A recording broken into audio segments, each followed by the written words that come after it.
एक माँ के लिए बच्चे की खुशी से ज़्यादा कीमती कोई चीज़ नहीं। यह बात रेखा तब समझी जब उसकी अपनी बच्ची हुई। रेखा की शादी के 2 साल पहले पिताजी ने रेखा को एक रेशमी शॉल दिलाया। वह शॉल इतना अच्छा और कत्थई कलर का था कि जो भी उसे देखता था वह देखकर पूछ बैठता था कि यह शॉल तुमने कहाँ से लिया। तो रेखा सबको यही बोलती कि मेरे पिताजी ने दिलाई है। जब हम वैष्णो मंदिर दर्शन के लिए गए थे, वह शॉल गंदा ना हो जाए, रेखा इस बात का खूब ख्याल रखती थी। किसी को मुश्किल से ही छूने देती थी। वो शॉल को बहुत ही एहतियात से यूज करती थी। बस बाहर ही आने जाने के समय ओढ़ती थी, फिर संभाल कर रख देती थी। जब रेखा की शादी हो गई तो रेखा के लिए उस शॉल की कीमत और भी बढ़ गई थी, क्योंकि उसके साथ पिताजी की अनमोल निशानी बन गई थी। शादी के 2 साल बाद जब रेखा पहली बार माँ बनी, तब रेखा को महसूस हुआ कि माँ के लिए बच्चे से ज़्यादा प्यारी कोई चीज़ नहीं। उसने अपने बच्चे के लिए काफ़ी सारे ऊनी कपड़े खरीदे, क्योंकि सर्दी का मौसम था।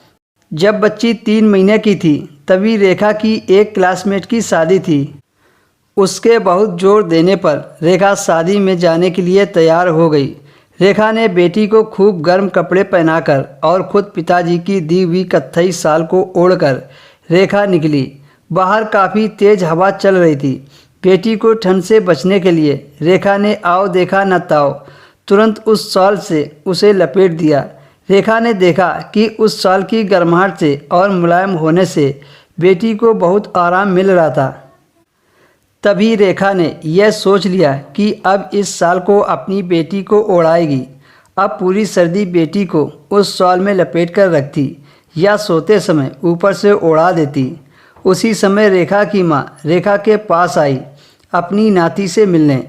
रेखा की माँ उस शॉल के लिए प्रेम बहुत अच्छे से जानती थी।